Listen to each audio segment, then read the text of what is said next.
right. Taking one joined, what's this called again? When I have f of g of x? It's composition, thank you. So I'm breaking one composition into its two separate functions, f of x and g of x. And we call that decomposing functions. All right? So, into its two separate functions. What we're going to do is start out with something simple. All right? Example 1 gives us a function, and it says h of x equals 4x squared plus 7. If I were to break this into two separate functions, what do you think it would be? Don't be bashful because we're recording. Yeah, go ahead, take a guess. X equals 4 squared plus 7. Wait, let's go a little bit further into that. If this is the composition of two functions, if I took f of x, okay, and this is the way we've got to kind of think of this, and I took g of x, okay, and I did this, f of g of x, and it gave me 4x squared plus 7. What do you think f of x would be, and what do you think g of x would be? X squared plus 8.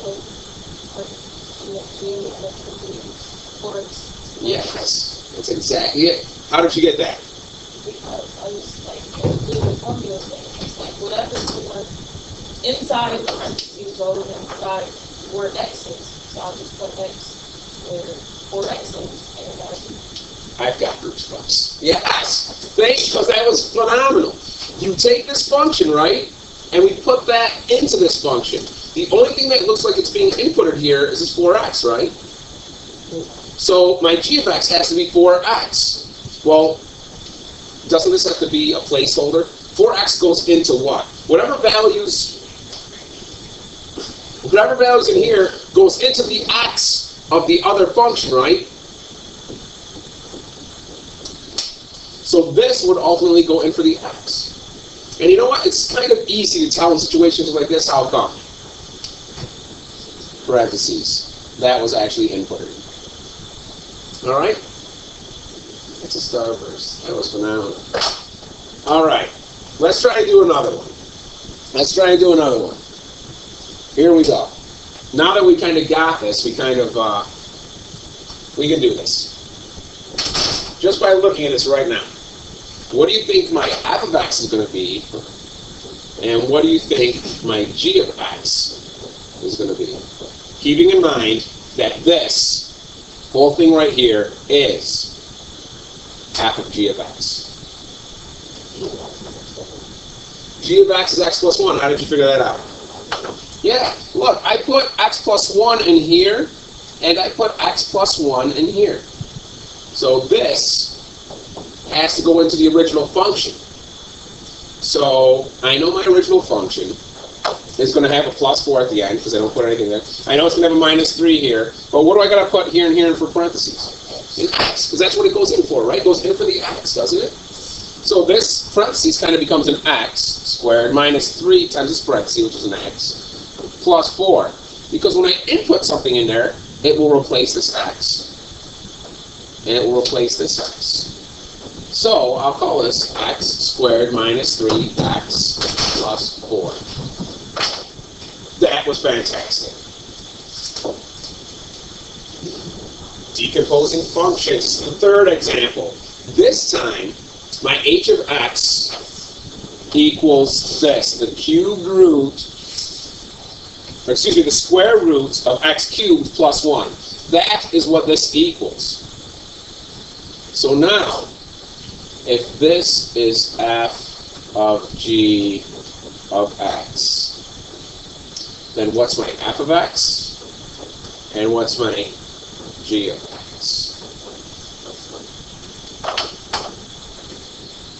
You think you know? All right, go ahead. I think f of x is square root of x. And g of x is x cubed. Yeah, you can do that. There's actually different ways you can do this, and that's one correct way. Jared says, well, this is going to be just the square root of x, and what goes under the square root? Well, x cubed plus 1 goes in the square root. That's it. Right? I can put parentheses around there and just be like, well, that's my x. Is it? Good. You know what someone else last year said? They said this, well, why don't I make they could say f of x would be the square root of x plus 1, and then my g of x, well, I'll just put x cubed into the x. That's the same thing, isn't it? It is. So, there isn't always just one answer. Alright? I would give credit to either one of those. Right? But to me, by rule of thumb, it always makes things easier to me. Just the square root, just pull that out, that's one thing. Just what the parentheses are. Because otherwise, you're going to think, okay, well, this, and then you start getting kind of, I mean, that's right. But as a rule of thumb, if you have a radical sign, just take that radical sign as one of the functions. And then whatever goes underneath it, that's the other. Good. Good. Sorry. But in the medical procedure known as angioplasty, that's what this says, doctors insert a catheter into a heart vein through a large peripheral vein, all right, and inflate a small spherical balloon on the tip of that catheter. Suppose the balloon is inflated at a constant rate of 44 cubic millimeters per second. All right? Okay, find the volume after t seconds. The volume of a sphere is 4/3 pi r what? Cubed. Cubed. Okay? Now, that's the volume. They want to know the volume after t seconds. Well, if the balloon is being inflated at a constant rate of 44 cubic millimeters per second, that means after 1 second, it's at 44 cubic millimeters. What about at 2 seconds? It will be 88, right? It's a constant rate, so I just multiply my 44 times my time. But what does 44 represent? Look at this word right here. Cubic. Cubic, which means area is squared and volume is cubic, right? When we write the answer down for volume question, if it's inches, it's cubic inches, right? So guess what? This represents the volume. So if the volume is 44 cubic millimeters per second, and I want to find out, well, how much after t seconds? I don't know. Whatever the seconds is, I just multiply it times 44, don't I? 2 seconds was 88, wasn't it? 1 second would be 44. So whatever t is, I just multiply my 44 times t, and that is cubic millimeters. M cubed. I'm glad you did. There it is. This is giving us the volume. If the volume is at a constant rate at 44 cubic millimeters per second, it will always, if it's constant, it will always increase at that rate. So, well, after t seconds. What is it, after 2 seconds? Instead of t, we multiply it times 2. But I don't know what t is. Whatever t is, I multiply it. See? Is everybody get it? Got it? Good? Bang. All right. When is the volume, when the volume is v, what is the radius? When the volume is v, what is the radius? Volume equals 4/3 pi r cubed. They want to know that. They want to know what the radius is there. Guess what I got to do? I got to get the radius alone. I'm just going to solve for r. In terms of v. They're telling us the volume, just leave it v. When the volume is v, and that it is right here, what's the radius? All right, well, what's the first thing you would do to that equation? What's the first thing you would do there? Multiply by what? 3? Okay, hold on. We can divide by 4/3. We can multiply by 3. But why don't I multiply by 3/4? Because will that cancel? That would divide by 4 and multiply by 3, isn't it? 3/4. So I want to get rid of this fraction. So I'm going to do what? I will multiply by its reciprocal, right? Because what happens when I do that? Till the bottoms cancel and the tops cancel. Which means what I do to one side, I have to do to the other side. I have to do to the other side. So I got 3/4 times v equals pi r cubed. Now, what do I do next? Divide by pi. That's the same thing as saying multiplying by 1 over pi. That's the same thing as divide. You could just divide by pi if you want. But there's a reason I'm writing it by multiplying by a fraction. You could do that. Okay? In fact, would you guys just be more comfortable just going like this? Okay. Well, now I'm going to divide this by pi, this whole side. Which means I would get 3v over 4 pi equals r cubed. What's the last thing I need to do? I need to take, if this was a square, would I take the square root? Well, it's a cube. So I take the cubed root. And cube roots cancel cubes. So this cancels this. So now I've got r equals the cubed root of 3v over 4 pi. This is what the radius is when the volume is v. And why is that nice to know? If you're a doctor. No, go ahead. If you're not a doctor, why is that nice to know? If you're in this business math class right now, why is that nice to know without looking at it? Because if I know what the volume is, I can always figure out what the radius is just by plugging it in here instead of trying to work backwards and the original formula. If they say, well, what's the radius now when the volume is 10? What's the radius now when the volume is 20? I could just throw in for this v, my 10 or 20. Pi's in the calculator, that's just a number, and I could just take a cube of it. Which leads us, right and equation, not right and equation. That's a typo. Write an equation that gives the radius r as a function of time. Okay? What is the radius after 5 seconds? Okay? What is the radius after 5 seconds?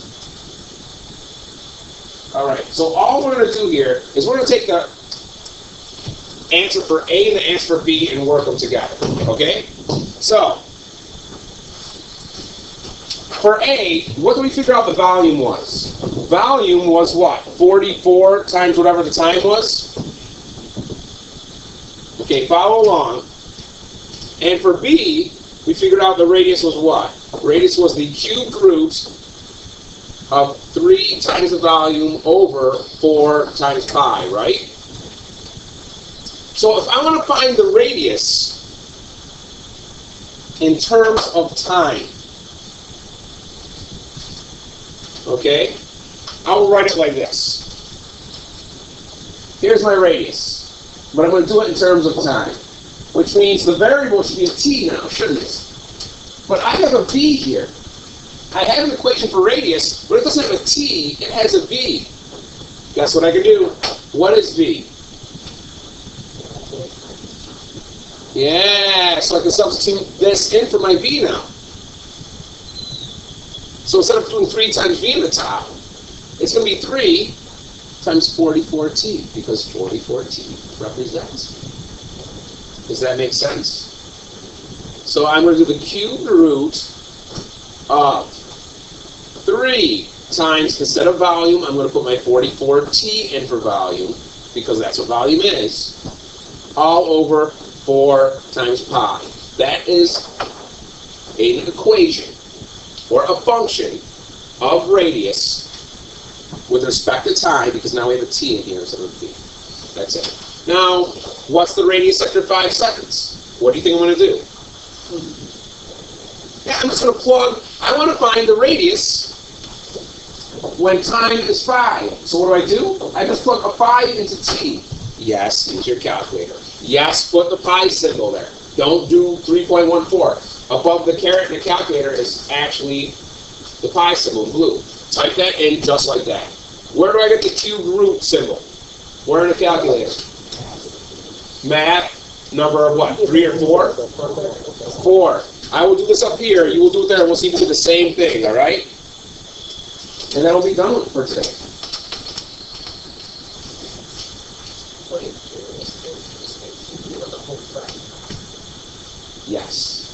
Yes, make sure you put it in the calculator the right way. So, I am going to. You guys work on it as well.